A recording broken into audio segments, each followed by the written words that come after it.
સુરતના સાંસદ Mukesh દલાલે municipal commissioner અને જિલ્લા કલેક્ટરને સ્ફોટક પત્ર લખ્યો। રાજકીય ગરમાવો પણ સર્જાયો છે। પત્રમાં સાંસદે જણાવ્યું કે મતદાર યાદી શુદ્ધિકરણની તપાસ દરમિયાન અનેક મતદારો રાતોરાત ગાયબ થઈ ગયા। હાલમાં BLO 1 અને BLO 2 ટીમો ઘરે જઈને યાદી શુદ્ધિકરણનું કાર્ય ચલાવી રહી છે। સાંસદે આશંકા વ્યક્ત કરી છે કે કેટલાક લોકો ભારતના નાગરિક નથી અને ગેરકાયદેસર રીતે મતદાર તરીકે નોંધાયેલા છે। પત્રમાં સોશિયલ મીડિયા અને અહેવાલોનો હવાલો આપીને BLOની ટીમે જ્યારે સુરતના કુખ્યાત વિસ્તારોમાં નોંધણી માટે ગઈ ત્યારે મોટા પાયે લોકો ઘરોને તાળા મારીને ગાયબ થઈ ગયા તે અંગે ગંભીર આક્ષેપો કર્યા છે। તેમણે એવો પ્રશ્ન પણ ઉઠાવ્યો કે જો આ લોકો કાયદેસર નાગરિક છે તો તપાસના ડરથી ભાગવાની શું જરૂર હતી અને રાતોરાત આટલી મોટી સંખ્યામાં લોકો ક્યાં અદૃશ્ય થઈ ગયા। સુરત શહેરની શાંતિ, સલામતી અને અસ્મિતા માટે આ જોખમકારક છે। સાંસદે વહીવટીતંત્ર પાસે માંગ કરી છે કે ગાયબ થયેલા લોકોને શોધવામાં આવે અને તેમની સામે કાયદેસરના પગલાં લેવામાં આવે।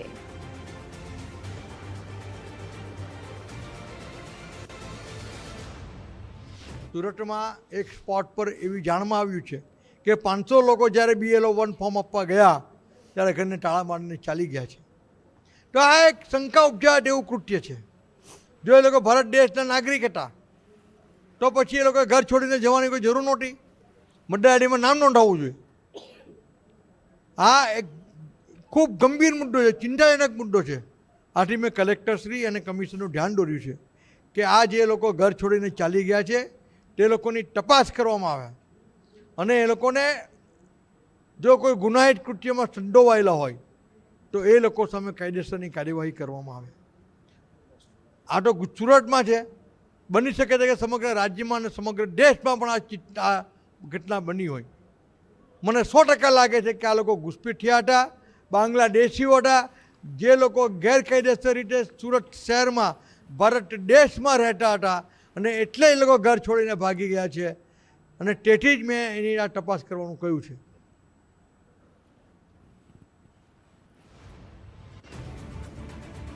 પત્રમાં સાંસદ મુકેશભાઈ દલાલે મોટા આક્ષેપો કર્યા છે। સુરત મ્યુનિસિપલ કમિશનર અને જિલ્લા કલેક્ટરને તેમણે પત્ર લખ્યો છે।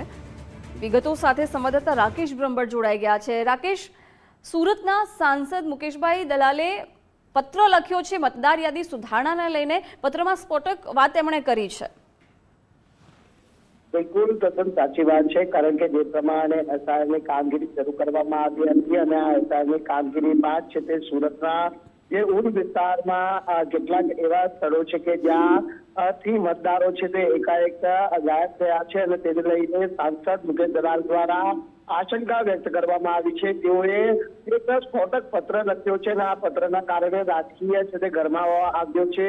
તેઓ પત્રમાં જણાવ્યું છે કે હાલમાં BLO 1 અને BLO 2 દ્વારા ઘરે ઘરે જઈને મતદાર યાદીના શુદ્ધિકરણની કામગીરી કરવામાં આવી રહી છે।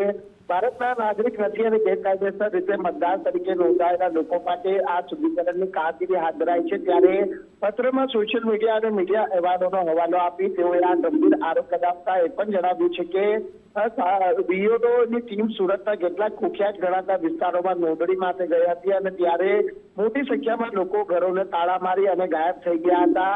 આ મતદારો સાચા અને કાયદેસરના નાગરિક હોય તો તપાસના ડરથી ભાગવાની જરૂર શા માટે પડી? રાતોરાત આટલી મોટી સંખ્યામાં લોકો ક્યાં અદ્રશ્ય થઈ ગયા? શું તેઓ હવામાં ઓગળી ગયા કે શહેરની શાંતિ અને અસ્મિતા માટે જોખમ છે? એટલે આ પ્રકારના સવાલો તેઓએ આ પત્રના માધ્યમ થકી છે તે કર્યા છે।